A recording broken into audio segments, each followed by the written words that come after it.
Les amis, alors dans la cuisine non ça la jus cocktail. Alors par cette occasion on a profité na la kisabande konangai comment ça la jus yo moko nanda ko jus kitoko sususu ma papaya toujours wana ongo sepelisa bana na yo okoki ko sala ngo pe nanda ko. Alors dena la kisabina ngo to na banosa ba life ya ulama marque nango yango kombo nango cool oyo cool running okozo ngo pa ya okozo na Walmart na ba supermarché okoko tango na ba supermarché ba chinois pe okoki ko trouver yango. Alors o eza ya nana ngana linga ya nana makasi en tout cas, et puis oyo eza ya fruit punch, eza mélange ya ba fruits oyo hein? Alors eza concentré. Alors ce qu'on va faire donc mélanger en gros na jus na comment on appelle ça, boisson gazeuse, voilà, boisson gazeuse. Donc au baksango na boisson gazeuse. Donc au coach Sprite, au coach canne de dry, au coach junior solingaka pour ça la mélange ya kitoko. Et ça a goût na jus au gazeux, donc et puis ça a vraiment goût kitoko. Il y en a bien avec ça. Comment je réalise ça? Super facile. Au sali en bona moto au les banda oyo. Ce qu'on a dans régime au comme la mouke et koufé na ngote babi tout excès nem teza mabe mais comme la mouke et on te de yeso mune ne pas se médian na mukolo moko non. OK, donc les cambizana ka les cambi à quantité pour lingato melango loko mutazwi le boma baloba ka pour les besoins tati mami régime nana régime donc voilà, donc ce qu'on les bas très bien. Alors et on ça là non bah nos katang au katang dengue yo lingeli ngana lingana nga esthétique. Alors on a katang na façon mo que non et ça là esthétique donc quand on a désordre on a quatre morceaux pour y parce que quand on a désordre na zui na bois kango na katani na biso. Alors au grosso mango partout yom na tia fraise na kati retrouver dans n'importe quel magasin bocal langa non la sabi lango magasin nyonso oko trouver na yango ozui o lingi bazana ba modèle BD d'ailleurs pour nazo compter na ba ça moko pour nazo na kala moko. OK nana ba c'est forme mususu parce que ça toujours bien que ça non mi balé to 3 so za la moi manifestation mon ndaku ozui o servir lango ba payana yo to ba na kato konyo ko kato to kata boye et pour aussi ça dépend il y a quantité il y a il y a mesure il y a jus ou lingi ko sala pour la bato ba mela moi eloko ya malile ba o ba mela moi vigno ba o ba mela moi whisky so ko sala ngo boye alosio sopi yango pe na kati bolanga molo bolanga brusquement te bébé ça bon de non tout mon a pas bien bolanga na désordre été bon mi ka malembe. Donc mais au baninga ngo pe vierge non ça lelo ou milano ngo pe vierge pour mes mais so ça na ba pa ko pénaliser ba pa na ote pe ça bon lo ba lingi o sali moko ya vierge et pour sali moko oyo eza na mwa biloko eningsara nzoto to sekata muke bébé yo sekani biloko eningsara nzoto o sekango kasi là on va tout ça le baron va mêler en eningsara ba nzoto. Donc voilà, vous avez qu'à prendre stabiliser mais bien que tout ça baninga alcool ba muso baninga ngo sans alcool on a partagé la bino pour la baninga on a alcool au sopi moi whisky na yo moi vodka na yo moi lo on de se pelisa on a kati au CP la caca. Voilà, en tout cas pour le moment na kati barisa na bongo na ko vu on ba glaçon na au sel ba glaçon na très bien parce que nous mélangeons vraiment examalili hein. Donc na kati glaçon dia ba glaçon na ba glaçon na yango so na frigo na resta toujours ba glaçon na parce que nous mo bibika frigo na bana bazaka ba côté ki sopi moi eloko et tout Alors, par mesure de prudence, ne se barra toujours moins ni na glaçon. Pardon, moi, il décolle pas glaçon. Donc là, maintenant, on peut boire un glaçon. Nanga yango yo, au moins bocal nanga.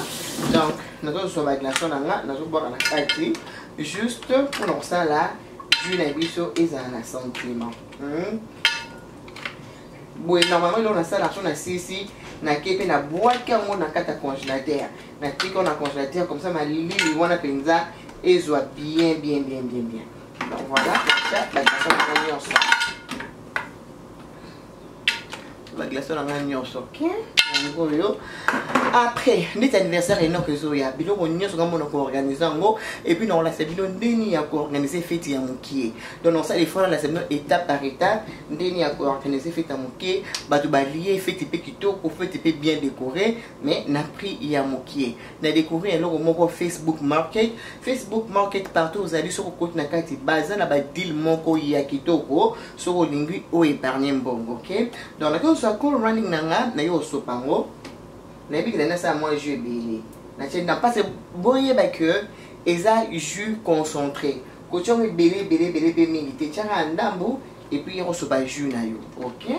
Alors pour faire quelques minutes na ko zo jus nanga. Pour na tcheki jus nanga pe zo malili na ko zo. On a jus de longa na opté canal de dry. Au coach à Sprite, au coach à canal de dry et ça problème té. Alors par rapport à quantité on a tché ni nanga kolingate sucré les gars. Donc on met caca aux hommes mokolo, on met caca kolingate sucré et les gars. Et on faut tirer moki que malem. Alors donc il y a jus là.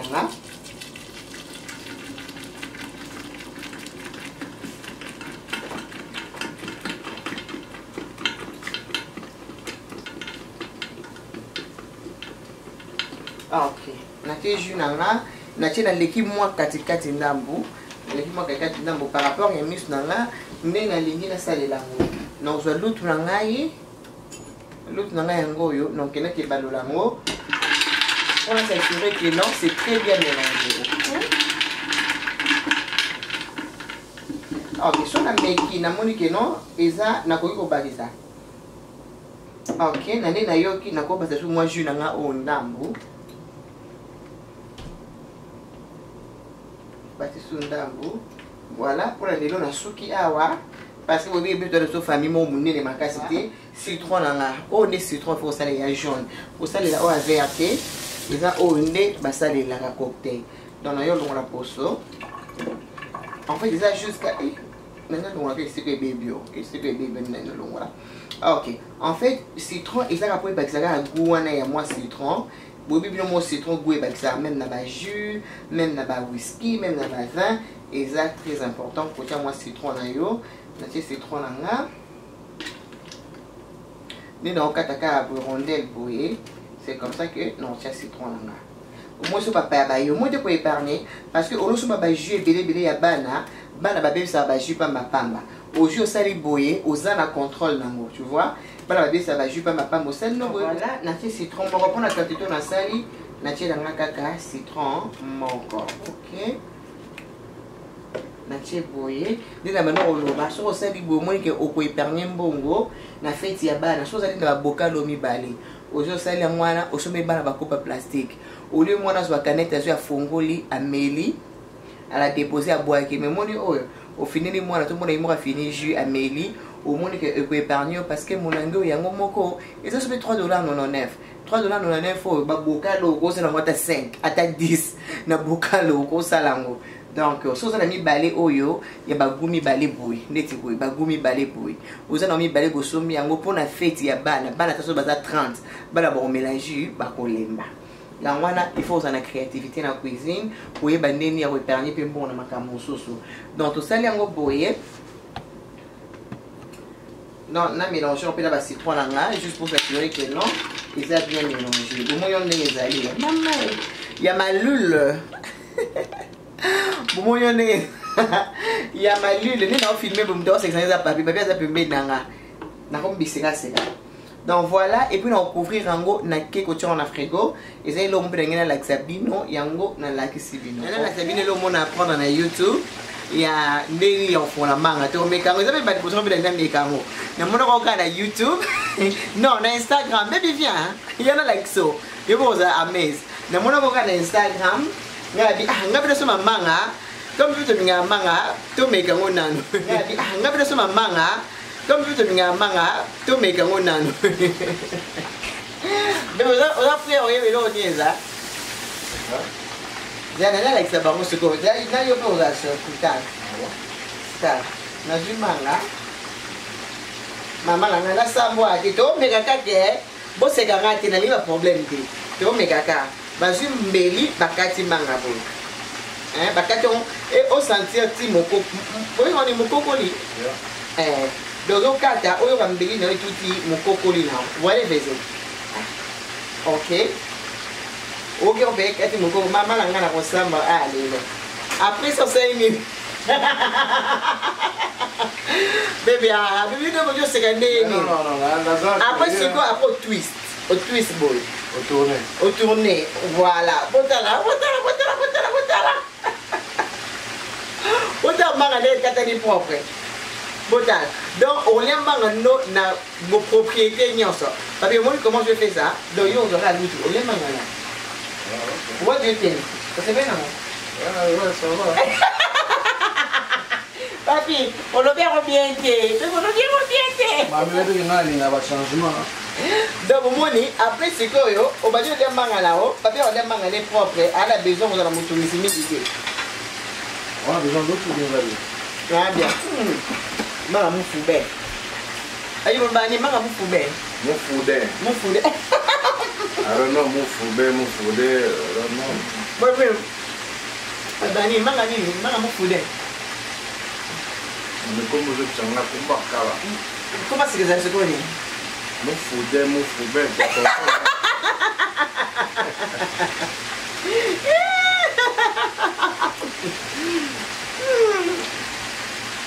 bien le matin bon mais quand vous vous trouvez une stratégie et puis comment tu trouves au moins c'est facile à manger non pas goûter facile à manger nous sommes mangolé pour soi on est allé pour ça manger bon ça nous va papa c'est bien et c'est que on a la facilité à relier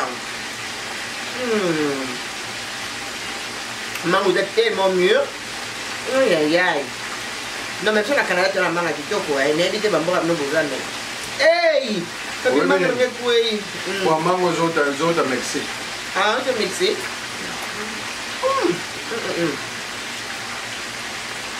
mango est et puis c'est vraiment sucré hein baby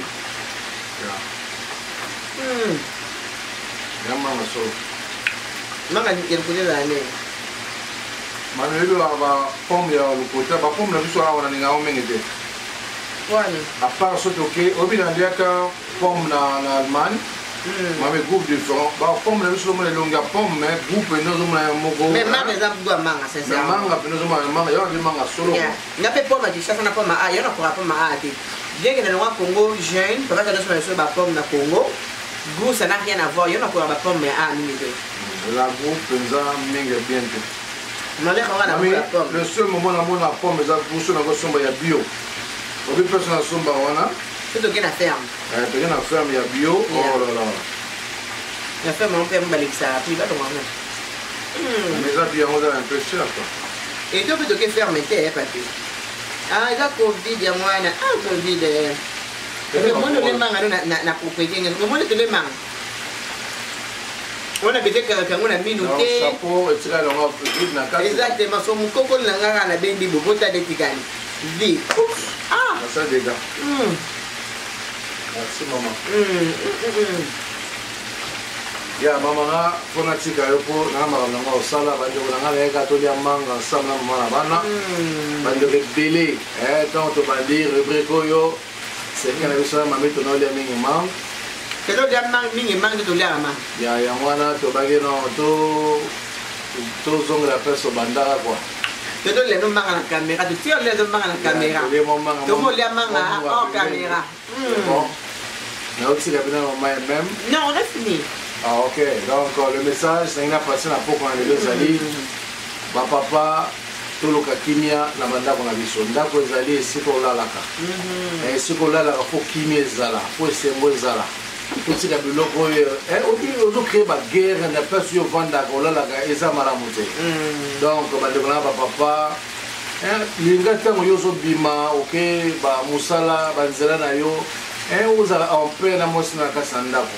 Ça fait pas yo ça bien te bande ko papa belé baza na libanda gentil so na ndako méchant colonel maloba mabe na mwasi tendresse ezate yo bongo na biso papa eza malamu te. Donc bible ebeluka kimi na moto nyonso beaucoup d'amour, beaucoup d'affection, paix na kata ndako ntango obimi mama lobaka nzambe pambola mobali na ngai esika batela mobali na ngai esika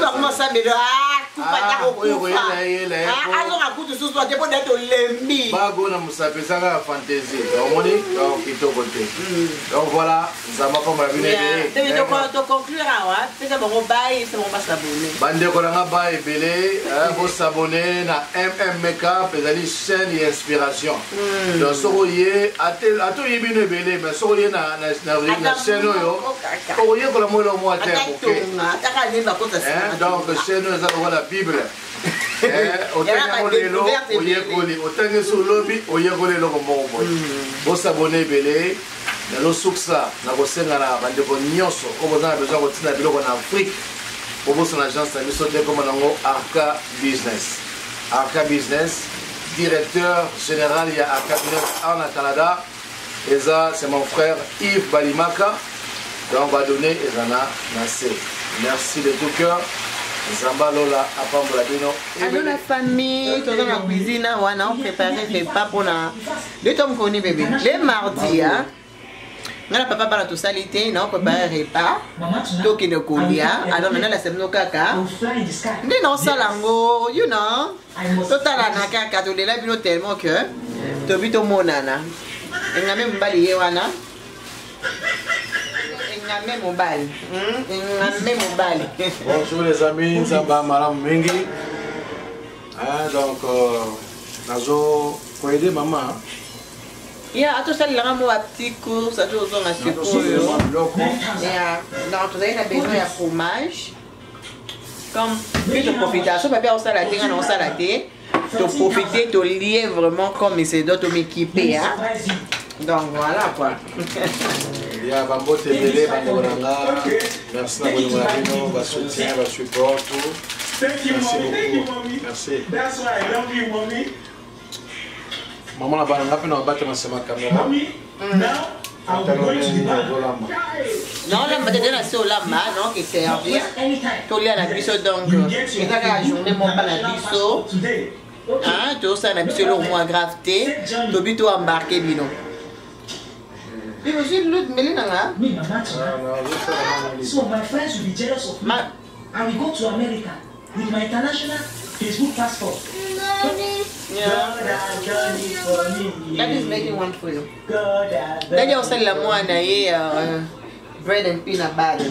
Là, quand on a préparé les pains à biseau, donc il y a un peu de bada juste relax. Comme dans mon toté, comme dans mon toté. Vignon soyango, yo vignon soyango yo. Ça va bien. Oui, na yango de na sokoli yango. Na vu moi ça na kitoko ya présentable. Ça yo mingi na ninga ngonde ti même pona ba. So ngo salela ngotia ice cream na bitabo kati très bien ils appellent présentable. Alors quand vous avez fait belé te on a utilisé plateau monene pour rien. Na zu oyo pona tia ba raisin na. Ba raisin na yango déjà na sokoli yango bien. Bon moni na sokoli yango bien na ko tien. Na sens ka biloko nyusi fait présentable. Na yo tia bongo après na yo kata fromage na biso. OK. Et on a kata onka aboye. On a kata fromage. Ça sonne bon meka raisin na fromage te. Papi yo bete bango go raisin na fromage. Ah, ça que to magas. Bon kene papi lobby. Sonne bon meka te na ndako na bino. Eza vraiment dessert moko kitoko makasi. So bo sali yango, so o mekeli papa na ndako papa osebela lobake. Oh, oyekoli oh what. Dans nos 4 carbone cube, pembeni. Comme tu as la poisson, na biso na yiti poisson na makala. Donc d'abord on a plusieurs fois dans la poisson donc on a vraiment embêté binoté nango. Donc vidéo les amis balé. Non ça qui ça pour la semaine peut dans la cocktail nanga. Bon mon a dans ça qui ça bon mon a qui ça va jour différent. Mais pour les lots non la semaine on a na kati ba fruit nanga. moi raisin nanga pembeni, moi ba fromage nanga pembeni boye.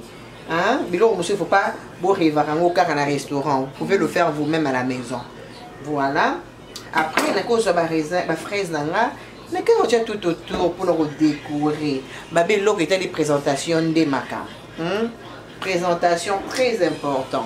Toye ko la représenter biloko. Okola bablo no kitoko mais te so représenter madame te ndatali ka buna posa ya posango exact. Posa ngo exact. On a profité dans l'extérieur, dans la salade, pour qu'ils aient entraîné la papier, sur la papaya, donc utiliser plateau et moulaï. Bon, boy. Bon, la salade. Oui. Oh, papa moi boy en autant. Ok, moi lui papa moi boy en côté. Donc comme donc il y a donc dessert on les a déjà pembeni. Alors nana ça sous cocktail. Na salé les binongo de on reste sous vite fait awa. Non le balangate mais bon on a quand non ça.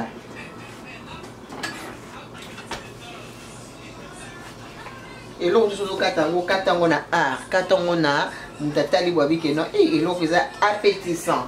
Hein? Dans la salle yango boye, lelo, pour to melongo na moi.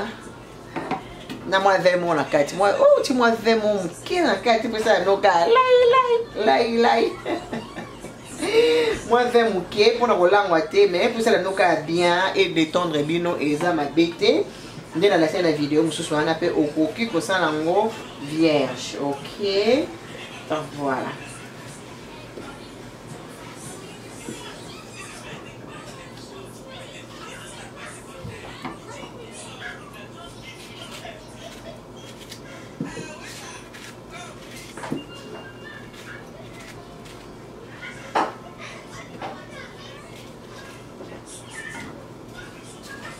Tapi para bem na junior, hein? Asa. Ali corona bem plusieurs fois dans le café. Jojo. On va ça la salade. J'en pousse un peu à côté comme ça ils vont bien voir. Et donc junior il y en a alors c'est même ça la salade. Bobby est même timide, aligné au lobaté, ngamo le lobelé là. Alors junior montre-moi un peu le box de salade que tu as utilisé. Don't waste too much water, please, papa. Donc, salade de sombi yango yo, la marque est un compliment. Donc, ils ont un mélange de laitue saisonnière. Alors, on va commis spring mix. Yango de o biso to utiliser les lots. Caméra, moi, on a besoin de se concentrer. Donc, voilà, n'importe quelle salade de course, on a des géants en salade. Vous avez au moins des géants en salade. C'est la salade. Donc salade il faut bien nettoyer, même s'il faut du vinaigre, hein, pour isala kitoko. Donc garçon on a la salade. Mon abato ba senga sur Instagram yango yo. Voilà.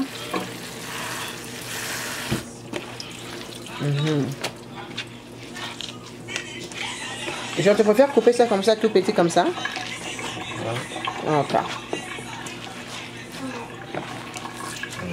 Donc ça la salade minanda ko eza junior.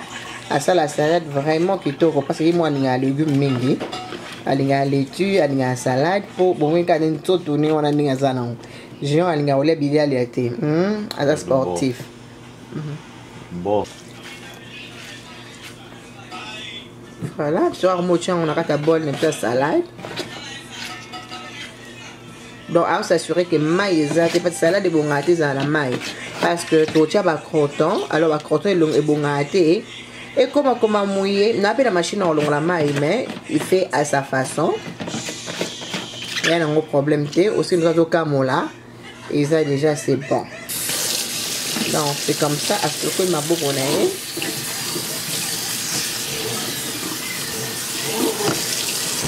Oui, mais sur passion, on a l'accès de notre sombre qui on a très bien. On soit la légumes, que soit la fruits, au moins que ce soit y a qui est animé, il y a et bien à sauter. Auto ça les na salade, il y a un gros genre de chocolat, tout ça là. Au bon on a mis qu'elle pizza ba poivron. Mais il y a niqué. Donc j'ai en salle la poivron, il y a la couleur nuance et puis en salle la fraise paysanne à Cathy et puis bon il y en a quatre déjà tomate. Normalement tout ça la tomate en bouma, mais malheureusement tout ça on sous nanda côté là. Ça nous dérange pas vraiment et on sale la oyo. Et on a tout au sale là. OK. To continue tout à l'heure. Comment Junior a salé les bisous salade. Alors Junior aussi au cas de salade ben ingrédients naé. Après ça, toujours il a mis tout à l'endroit au cas de liboso tout à forme nini. Junior a fait ça. Eh babi moi un artiste ça artiste. Au mon arrivé dans ma boko. Vous savez que tana au katango. Na coupé terre, au mon au kata. Kobote lengi vraiment. Dans notre cas Junior a au kata d'ingrédients. Donc on a une salade bon mon andé nini, on a kata salade. Les ingrédients nini sont rincés au bien. Non côté rincé ne macambo. Rincé très bien. Après on a la salade na biso. Donc poivron, na une salade non côté poivron, au côté légumes nyoso lingaga. Et ça n'a pas problème té. Moi na tout ça là. Dans tout on pensa et zo piso na posa ya kolia. Monia, ngate na salade. J'aime ton salade. Salade au cours on a forme belé. D'ailleurs on a graduation junior. Et ça le 22 août, bon on a ça à 3 sortes de salade. Non là ils ont développé ndenge to salango, ils ont un problème té. Moi c'est dans la cuisine il faut la créativité, même papa peut so ça muto lambaka, zala la créativité et ça très important. Professionnel là, chef junior. Alors ça c'est on a nos décorations. Bah bien attention écoute on a des mots. Mais il faut ça nous appétissant la mise. Donc voilà.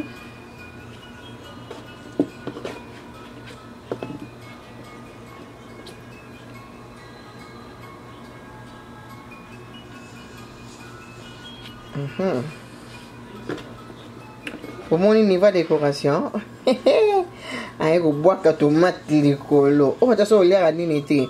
Oui, au bois que l'on vinaigrette licolo. Wow, Junior, good job. Et là maintenant, Junior a motia fraise na biso. Moi, j'ai fraise na katikati. Ngate matindi bon mon a. Et c'est qu'on a ça beaucoup imaginer t'es. Bota niveau. Bon niveau.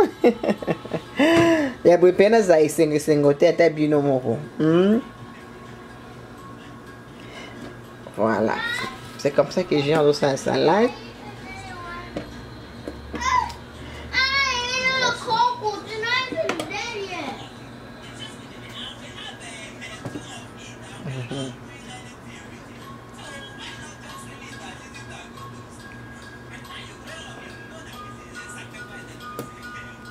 Voilà, bon salade na biso a se présenter vraiment kitoko.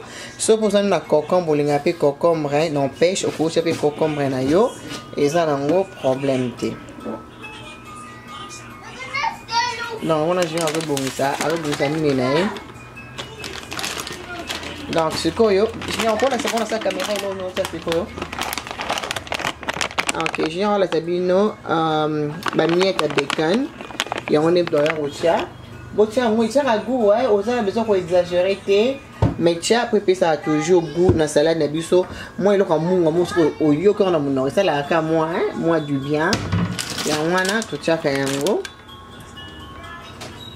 Voilà, on va mettre bacon na biso. Voilà.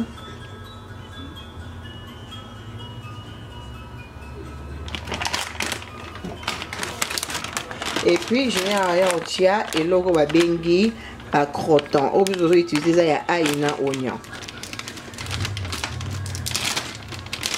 À croton ba tia on a souka. Il faut ba tia quand il aura bien ko tia ngo tango ba deba komi na mesa. Parce que essayer le moko et comme mon encore.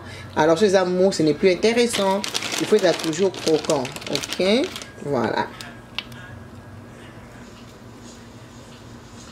Alors, je viens d'acheter, voilà, au temps, on se servir. Toi, il y a sa croton, tu vas mettre bacon à bakisi na gonaye. Bonne salade junior, ils a fait. Junior, tu as quelque chose d'autre à rajouter? Ah, ok, junior, il y a la vinaigrette. Alors, ça me vinaigrette nini. À côté, la salade na voilà. Vinaigrette, tu utilises yango yo. Ils a craft. Ils a balsamique. Il y a un autre vinaigrette na biso. Ils a 100 calories, ok. Voilà. Junior a reçu un moukier.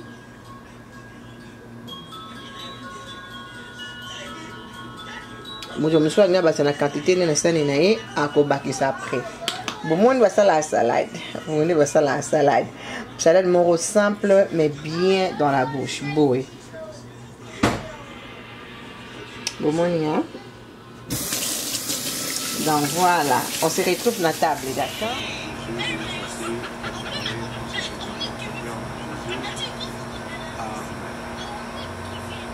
Do you want to eat? Huh? Yeah. Which one do you want? Daddy, Yes. this morning was with uncle and he died because he was weekend. Yeah? Yeah. Because, Weekend uncle, right? yeah. Because his child says, the Bible says you can share family. And then he perished. You see, that's why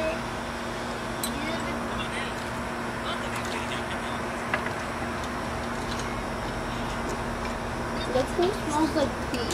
You want to eat enough, Owen? What the? Enough food.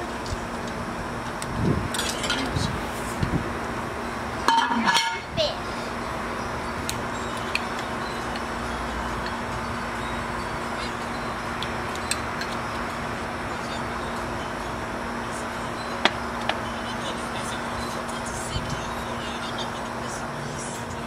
Namba bien toujours. Non, on vient dans ma kemba. Avec une affaire, les bons assis après des salades. Banya babana on est bandeli. Il y a rien nanu. Sur assis ici après à on les salades na mode relax. Ok. Na kenya makemba nga et ngale beba ilembi. Ole na boaka na décidé quand même na kalingango. Donc voilà. Bébé Nelly Biloro, ça va? Bon appétit, tu as un téléphone. Oh, pour ça, il y a na dongo, banya kaka. Nza me pambola biloko, ukanisa bato bazangi. Nza makasa bato miso bazangi.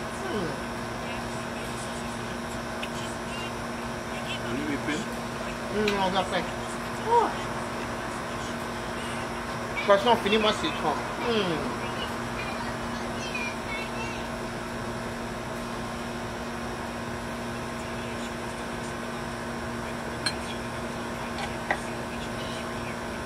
Bon.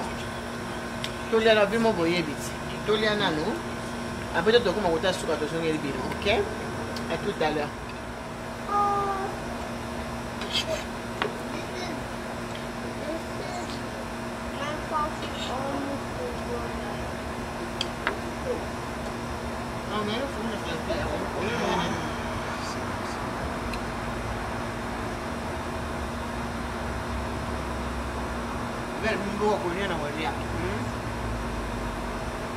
Voilà, mon toka boni awa, Yeah, tout système sur un décor. Dès qu'à un petit moment, Yeah. il y a de passer journée de tout de là après live. Ça va pas me faire midi. Pour ça, mais pour monter. Dans la vidéo, je suis à bon. Qui met en botte toujours, qui met c'est bon. Qui met au secret. Pour éviter la incompréhension, toujours nos équipes. Voilà, ça va bien. Bye.